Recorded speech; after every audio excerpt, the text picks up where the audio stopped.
Baik, sebelum ke kami dan ke kita, ada Kang Maman dan juga Bung Refli, saya ke Kang Ujang lagi. Kang Ujang, ini sehatkah tadi untuk demokrasi? Oke, ada apa ya? Ada check and balances kira-kira begitu. Tapi di sisi lain, apakah ini juga sebetulnya dalam kondisi seperti saat ini membuat kembali jurang polarisasi tidak, bahwa ini ada kami, ada kita, apalagi isi-isinya adalah sebetulnya orang-orang lama yang kemarin di Pilpres juga cukup sibuk kan sebetulnya?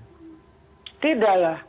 Polarisasi kan terjadi karena kelompok Prabowo dan Pak Jokowi. Hari ini kan mereka sudah bersatu. Nah kalau hari ini muncul kami itu sebagai, kalau saya, mereka itu kan katakanlah yang dituduh, misalkan tadi barisan sakit, tidak kalau menurut saya. Mereka itu kan kelompok intelektual, kelompok aktivis, yang mereka juga memiliki banyak pengalaman di pemerintahan. Jadi sesungguhnya ketika mereka ingin berkontribusi dengan cara yang lain, misalkan tadi ya, ini membentuk gerakan civil society yang kuat, itu harus kita dukung.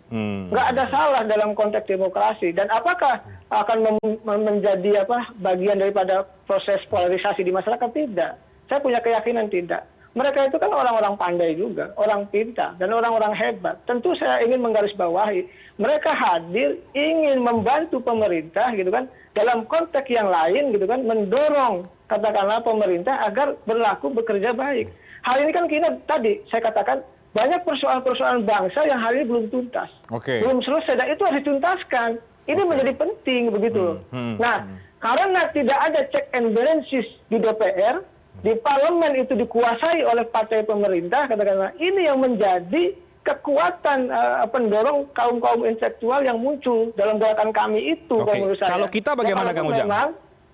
Kita juga kalau sama lah kalau menurut saya. Kalau memang Kang Maman dan teman-teman gitu ya melakukan sama tadi, membantu pemerintah, merupakan hal yang positif. Saya juga. Nah oleh karena itu kehadiran keduanya adalah bagian daripada salah satu pendorong agar demokrasi itu hidup, bukan menambah tadi polarisasi di masyarakat. Saya punya keyakinan kalau kami itu besar gitu loh, ya itu juga akan membantu pemerintah. Lalu kalau kita juga besar, itu juga akan menolong pemerintah. Jadi dua-duanya juga tidak boleh dipertentangkan. Kami dengan gagasannya, kita dengan katakannya tadi ya, dengan ide-idenya gitu, itu juga sama-sama ingin membantu pemerintah. Nah saya punya keyakinan, polarisasi itu tidak akan terkristal, tidak akan terbentuk dengan adanya kami dan kita ini. Justru memberikan solusi gitu dengan caranya masing-masing. Yang satu misalkan kami di pihak non pemerintahan, yang kedua kita itu lebih dekat kepada pemerintahan kalau bahasa saya. Jadi dua-duanya bisa solutif begitu, Bang Refli ya, dan Kang Maman. Kang Maman, lebih dekat dengan pemerintahan. Kalau yang lebih dekat dengan pemerintahan, solusinya membantunya seperti apa lagi, Kang Maman?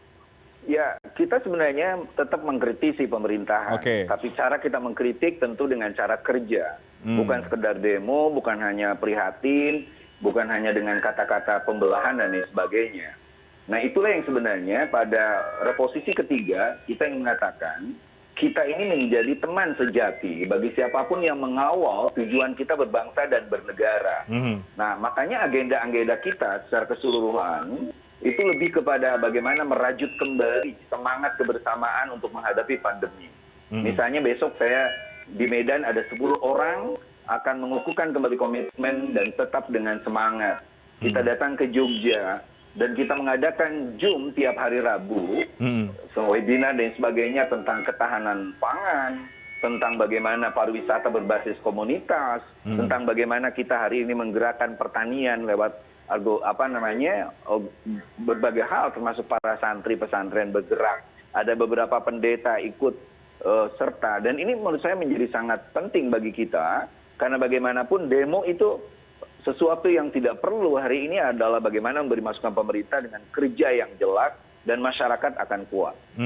Oke, Kang Maman, saya ingin Kang Maman tanggapi dulu dong. Ini ada 8 poin tuntutan dari kami yang kemarin sudah dibacakan. Mungkin Kang Maman juga sudah baca ya.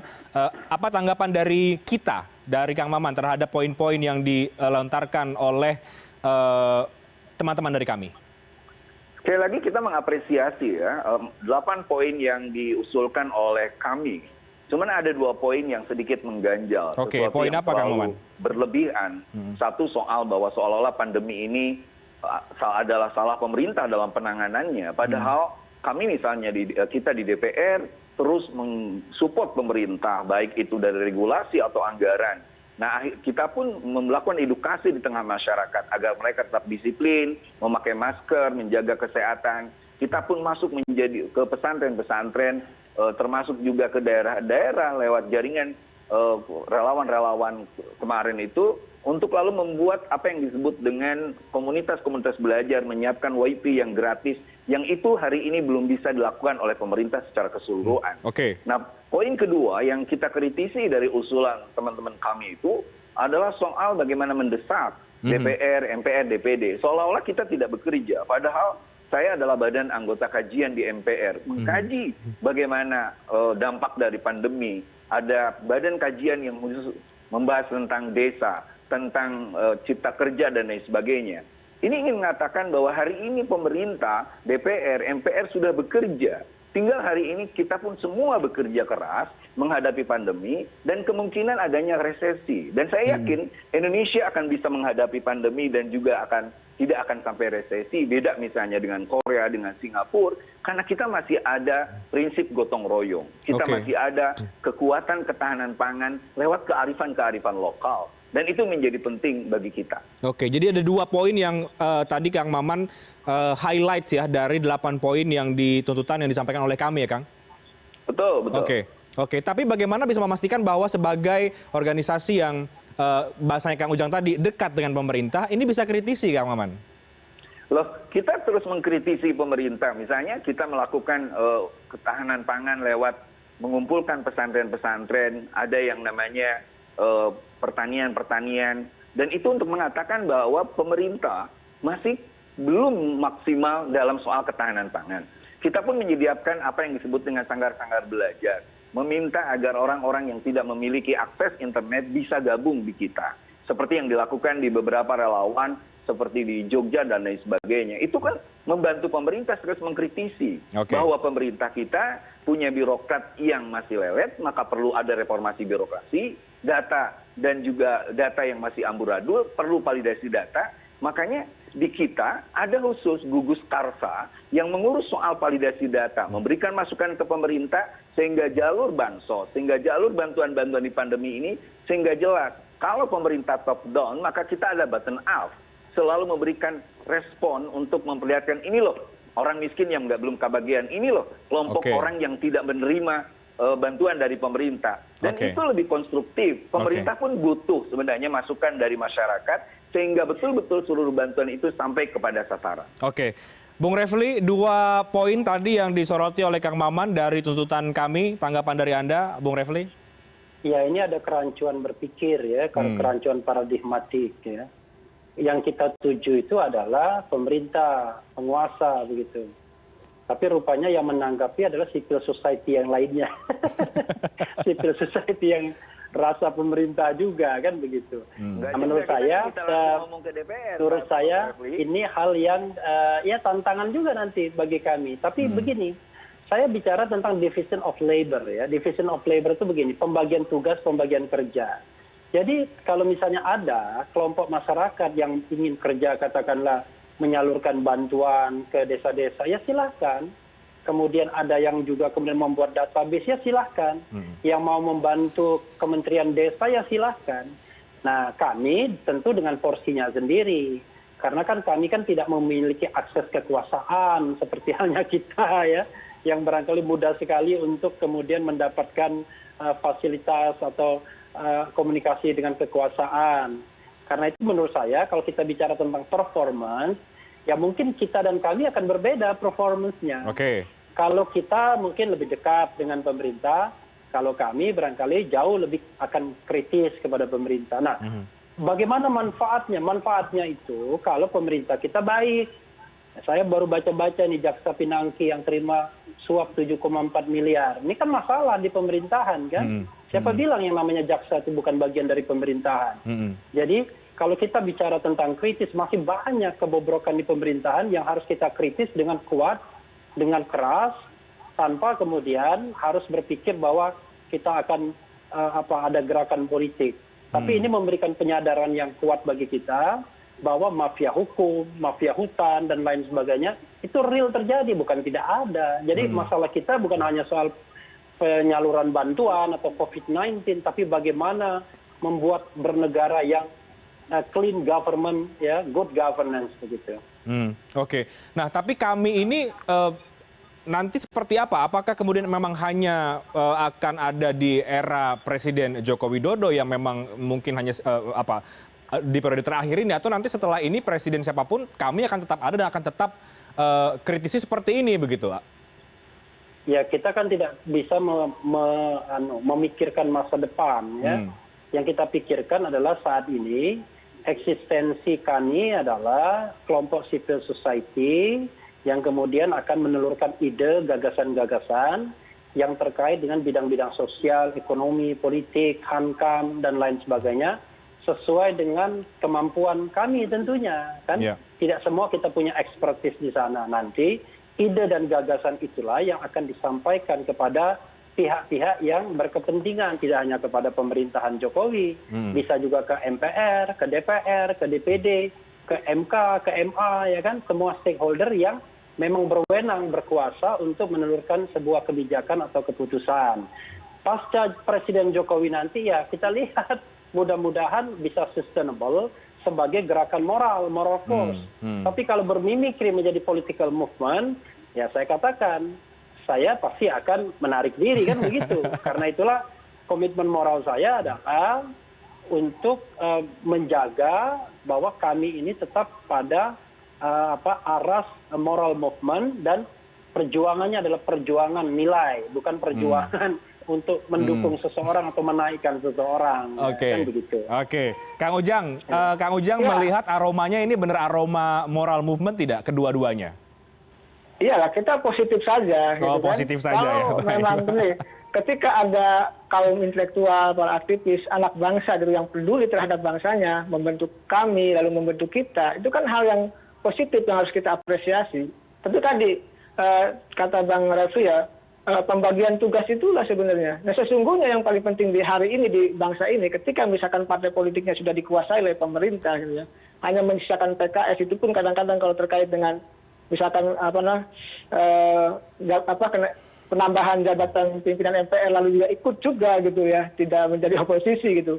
Nah, ini juga kebutuhan kami itu harus hadir di situ untuk sebagai bukan hanya tadi ya civil society yang hanya untuk gerakan moral, tapi juga menjadi gerakan politik. Sesungguhnya kan begini, politik itu kan tidak harus di partai politik, tapi gini, menjadi kelompok penekan gitu. Hari ini kan gini. Hari ini jujur saja tidak banyak masyarakat, kaum intelektual, aktivis yang berani dengan terang-terangan, ya kan, katakanlah dalam tanda petik ingin mengkritik pemerintah. Nah, hari ini tuh kami itu penting gitu loh keberadaannya. Jadi jangan juga dinafikan, jangan juga misalkan dibusuk-busuki atau diretas Twitter, IT dan lain sebagainya. Ya, ini sebenarnya positif bagi bangsa ini. Oleh karena itu saya bilang, bukan hanya tadi gerakan civil society yang paling penting di bangsa ini dalam konteks pemerintahan Jokowi hari ini, tapi juga bagaimana menjadi kelompok penekan gitu. Karena apa? Partai politik sudah tidak hadir dalam konteks perjuangan rakyat. Mohon maaf Bang Maman ya. Karena apa?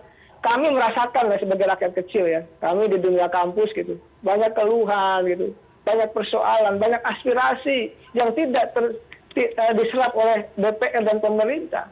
Kita dia menangis. Kemarin saya sekitar 2 bulan yang lalu, ini cerita saja ya, ada pembantu saya, lalu sepupunya itu melahirkan, lalu suaminya kena PHK, tidak bisa makan, melahirkan dalam keadaan tidak punya uang. Ini kan miris loh. Ini bagian persoalan bangsa harus kita selesaikan gitu loh. Ini ada rakyat yang tidak bisa makan, suaminya di PHK, dia sedang melahirkan. Kan ini miris bagi kita semua. Oleh karena itu hari ini momentum gitu loh. Adanya kami, adanya kita ini sesungguhnya memberi kekuatan dorongan kepada pemerintah. Ya kalau pemerintah jalannya salah, ya kan, atau ugal-ugalan, atau ada abuse of power, ya kita luruskan. Bukan hanya kami yang bertugas untuk itu, kita semua rakyat Indonesia. Bukan hanya kita juga tadi yang katakan memberi sumbangsi terhadap pemerintah yang dekat itu gitu. Kita semua rakyat Indonesia mengawal bersama-sama proses demokratisasi di Indonesia ini. Kenapa? Bagi saya sering juga diwawancara oleh TV, oleh radio, oleh media online dan sebagainya, merasakan ada persoalan kebangsaan yang tidak tuntas. ada masalah-masalah kebangsaan ya yang hari ini makin memburuk gitu. Nah, ini tugas Kang Maman ya, yang saya rasa beliau sebagai anggota DPR yang tentu punya komitmen besar untuk mendukung rakyat dan dalam konteks pembangunan bangsa dan negara ini. Jadi sesungguhnya kita penting kehadiran kami dan kita itu. Gitu. Oke, Kang Maman, tanggapan Kang Maman dari apa yang disampaikan oleh Kang Ujang tadi. Jadi begini, kalau kemudian lahir gerakan seperti ini karena memang secara politik, Kang Maman kan juga politisi dari partai politik juga. Ini tidak ada lagi saluran aspirasinya karena hampir semua partai politik sekarang ada di kubunya Kang Maman ini di pemerintahan. Ya, tentu saya setuju apa yang dikatakan oleh Kang Ujang bahwa kita perlu terus mengkritisi jalannya pemerintahan. Tapi tentu jalur kritik kita adalah prinsip bernegara itu berkonstitusi. Maka konstitusi itu yang harus kita kawal bersama. Pemerintahan ini ibarat sebuah gerbong kereta api, di mana kereta api itu harus terus ada di jalur konstitusi. Nah, selama dia di jalur konstitusi dan bekerja, kita harus mendukung di dalamnya. Seperti itu. Yang kedua, ini pun menjadi hal yang menarik, bahwa sungguhnya partai-partai politik pun telah bekerja, DPR, MPR, DPD, dan semua lembaga negara bekerja. Tetapi jujur, perbedaan penting antara kami dengan kita adalah, kalau kami seperti Pak Refli barusan bekerja untuk hari ini, tetapi ada masa lalu. Kelompok orang-orang yang mungkin punya masa lalu. Kenapa misalnya Jenderal Gatot tidak berpikir secara konstruktif ketika jadi Panglima? Kenapa Pak Din yang punya kesempatan itu dulu tidak melakukan itu? Nah, kalau kita jelas, kita berdiri hari ini untuk menatap masa depan. Bahwa hari ini kita menghadapi pandemi, bahwa hari ini kita, kata Kang Ujang tadi, menghadapi persoalan kebangsaan, tapi ingat bahwa kita pun harus menjadi negara yang maju. Keluar dari pandemi ini, berhadapan krisis dan lain sebagainya, dan poin tuntutan kita terhadap pemerintah itu sudah jelas. Pertama, reformasi birokrasi. Yang kedua, harmonisasi, koordinasi, dan komunikasi antar kepala lembaga pemerintahan. Dan yang ketiga adalah validasi data. 3 poin itu kita ungkapkan lewat apa yang disebut dalam kami dengan gugus karsa. Sehingga di beberapa tempat kita langsung bisa menyalurkan langsung ke kementerian, bisa lewat DPR, karena jalur-jalur komunikasi itu lebih mudah. Tidak lewat hanya sekedar media sosial, toh kita bisa langsung hari ini. Zamannya Jokowi ada zaman keterbukaan, zamannya Jokowi ada zaman di mana kita bisa mengungkapkan apapun lewat langsung. Saya bisa telepon para menteri, kita pun bisa langsung ngomong dengan pimpinan DPR, MPR. Ini kesempatan bagi orang-orang hebat di kami untuk lalu lebih mudah memberikan masukan kepada anak-anak muda yang kebetulan hari ini memimpin lembaga-lembaga negara. Itu yang penting menurut saya. Oke, Kang Maman, saya ingin Kang Maman menanggapi juga, karena tadi juga di-mention soal Pak Gatot ya. Kemarin Pak Gatot juga sempat menyinggung ini karena bicara soal Indonesia ini ada proxy war begitu yang diperburuk karena berkembangnya oligarki kekuasaan. Tanggapan Kang Maman seperti apa? Sekali lagi, kritik-kritik yang konstruktif itu bagus. Kita mengkritisi agar partai politik lebih banyak untuk memperkuat kaderisasi, memperkuat kembali ideologi kebangsaan, memperkuat kembali bahwa kita sudah punya Pancasila yang menjadi ideologi kebangsaan dan mengukuhkan untuk memegang NKRI. Saya rasa kritik-kritik itu baik, tetapi tidak perlu lalu menakut-nakuti seolah-olah masih ada bahaya-bahaya ideologi yang lain. Karena sungguhnya yang menghancurkan Indonesia itu bukan orang lain, tetapi ketakutan dari diri kita sendiri yang karena dia tidak memiliki dalam tanda kutip akses kekuasaan, akhirnya dia seolah-olah negara ini akan hancur, pemerintahan ini tidak bekerja, lembaga negara seolah tidak ada. Itu salah. Bahwa ada yang perlu dikoreksi, koreksi. Bahwa ada yang menyimpang, kita luruskan. Dan itu yang terpenting, sehingga masyarakat betul-betul merasa bahwa gerakan ini betul-betul gerakan moral. Kami tidak ingin gerakan apapun, ya, kami atau apapun, itu dalam bahasa Sayyidina Ali sebagai gerakan yang kalimatul haq urida bihal batil. Kebenaran yang didengungkan, tetapi di belakangnya ada agenda yang hanya mampu mengkritisi, tapi gagal memberikan argumen yang konstruktif. Oke, nah Kang Ujang, kita break terlebih dahulu, Kang Maman dan juga Bung Refli. Usai jeda saya akan Kang Ujang, ini kita bicara ke depan kemudian Kang Ujang, agar civil society ini, baik kita ataupun kami, tidak dicap atau distigma sebagai yang satu adalah corong pemerintah, yang satu adalah barisan oposan begitu. Oke, nanti dijawab oleh Bang Refli juga. Dijawab juga oleh Bang Refli. Kita break terlebih dahulu ya, kami akan segera kembali sesaat lagi.